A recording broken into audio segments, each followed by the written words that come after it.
अपने जीवन के जितने दुख हैं, जितने तकलीफ है, जितने कष्ट हैं, अपने जीवन की जितने तकलीफें हैं, अपने जीवन के जितने दुख हैं, अपने जीवन के जितने कष्ट हैं, और अपना संपूर्ण जीवन भगवान देवादिदेव महादेव को समर्पित कर दे। भगवान देवादिदेव महादेव को दे दे।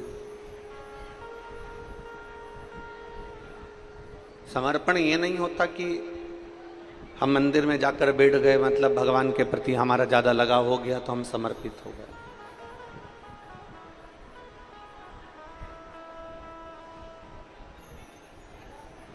हम किसी तीर्थ में जाकर बैठ गए तो हम वहां जाने पर ऐसा लगा कि हम तीर्थ के प्रति समर्पित हो गए।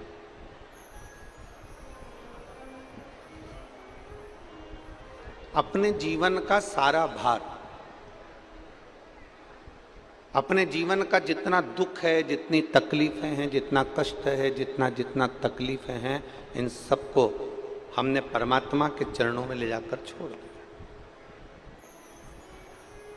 हमारे जीवन का जितना दुख, जितनी तकलीफ, जितना कष्ट, जो भी है, हम उसको परमात्मा के चरणों में ले जाकर छोड़ दें, हम भगवान के चरणों में ले जाकर रख दें, तो समझ लेना कि हमारी जिंदगी का समर्पण हो गया। हमने अपनी सारी जिम्मेदारी बाबा भोलेनाथ जी पर छोड़ दी।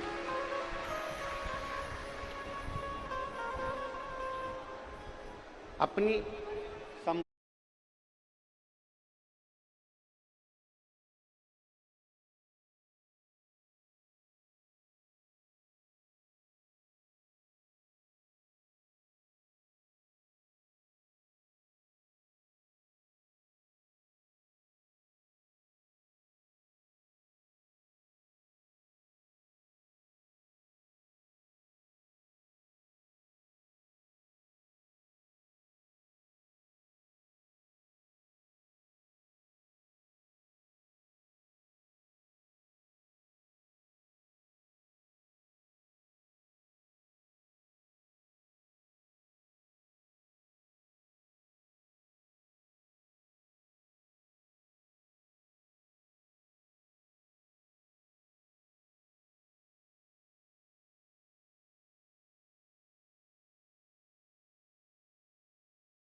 पूर्ण जिम्मेदारी, थोड़ा नीचे कर,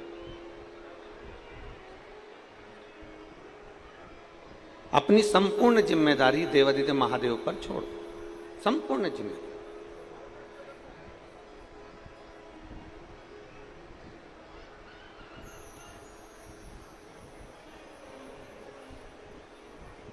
कल जब हम आए,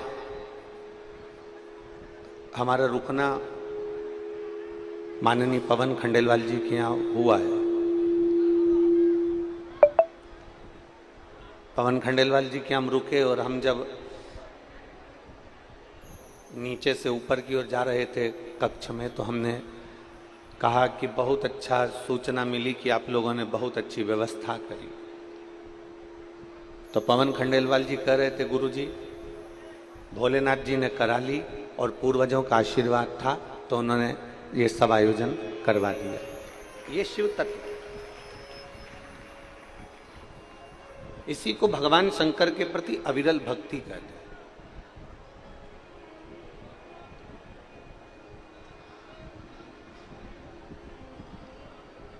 कल गाड़ी में बैठकर आ रहे थे तो सभी लोग बता रहे थे कि बहुत अच्छे से व्यवस्था करी गई है, पंडाल लगाए गए हैं, पीने के पानी की व्यवस्था करी गई है और फुहारे लगाए गए हैं जिससे गर्मी का टेम्परेचर थोड़ा सा कम हो पंडाल के अंदर। ऐसी व्यवस्था करी।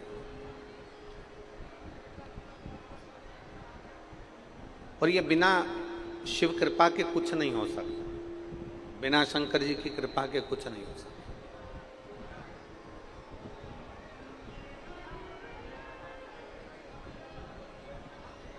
यदि आप भगवान देवादिदेव महादेव के प्रति समर्पित हो रहे हैं, पार्वती मैया यदि शंकर जी के प्रति समर्पित हो रही हैं, लक्ष्मी मैया भगवान नारायण के प्रति समर्पित हो रहे हैं, माँ वीणा देवी ब्रह्मदेव के प्रति समर्पित हो रही हैं, आपका समर्पण यदि है, आप अगर समर्पण की भाषा को जानते हो, समर्पित की भाषा को जानते हो, तो ये भी मानकर चलना कि हम जिसके ऊपर समर्पित हो जाते हैं फिर वो हमको संभालने लगता। एक छोटी सी भाषा से, छोटी सी बात से अपन अपनी कथा को आगे बढ़ाना चालू करें।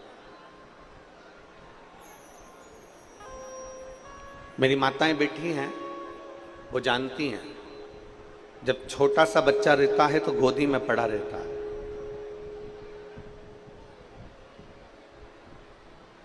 छोटा सा बच्चा कोई काम करता है क्या? अमलेश्वर की मेरी जीजियां थोड़ा ध्यान देना। छोटा सा बच्चा गोदी में पड़ा है, दूध उठाकर पिएगा, बोतल उठाकर पिएगा, जम के बोलते जाओ जरा। जन्म लिया शिशु, गोदी में पड़ा हुआ 15 दिन का बालक, 20 दिन का बालक दूध की बाटल उठाकर दूध नहीं पीता। जन्म लिया शिशु, गोदी में पड़ा हुआ बालक भोजन उठाकर नहीं करता, केवल पड़ा रहता है और मां उसके मन की दशा को समझती है।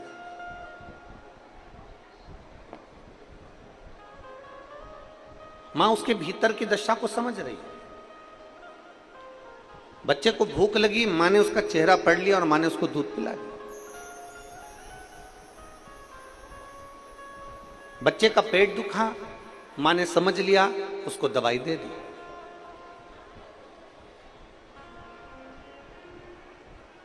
बच्चे ने गंदगी कर दी, मां ने उसको कपड़ा बदल दिया।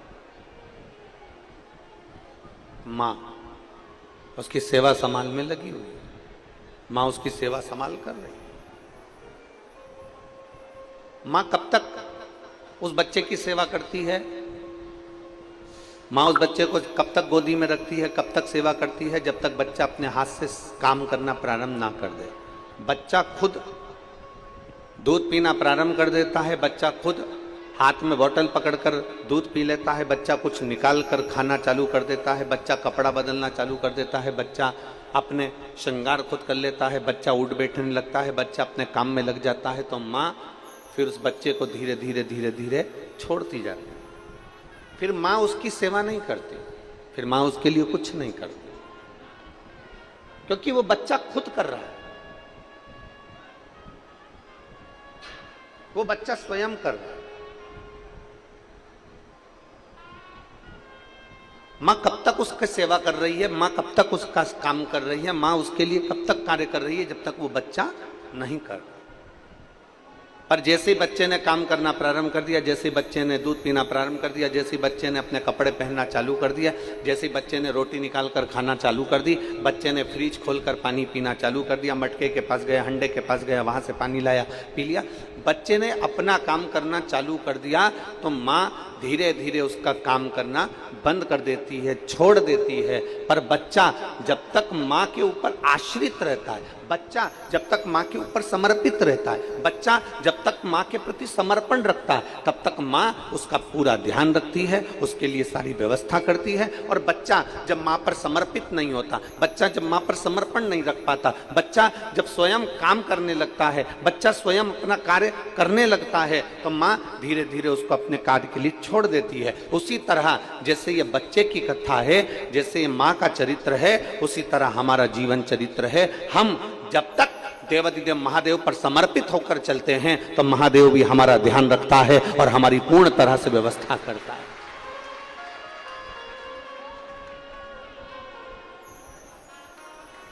आपका समर्पण, आप जितने समर्पित हैं परमात्मा के प्रति, परमात्मा उतना आपका ध्यान रख रहा है, परमात्मा उतना आपके ऊपर आश्रित है,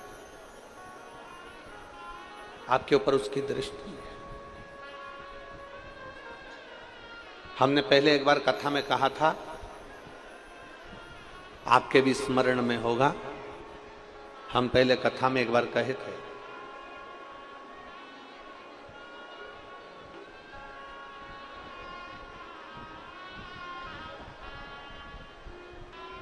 हम पहले कथा में आपको कहे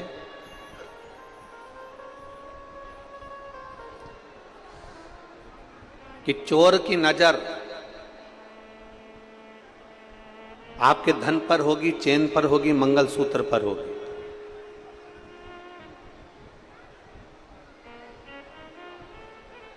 लुच्चे की नजर आपकी सुंदरता पर होगी। चोर की नजर चेन पर है, मंगलसूत्र पर है, चोर की नजर आपके पर्स पर है, आपके मोबाइल पर है। लुच्चे की नजर आपकी सुंदरता पर है, आप कितने सुंदर हो, आपको देखकर आपकी ओर आकर्षित हो। चोर की नजर चेन पर होती है, धन पर होती है, लुच्चे की नजर आपकी सुंदरता पर होती है, और मेरे महादेव की नजर जो भगवान की भक्ति में डूबा रहता है, उस पर निरंतर बनी ही रहती है।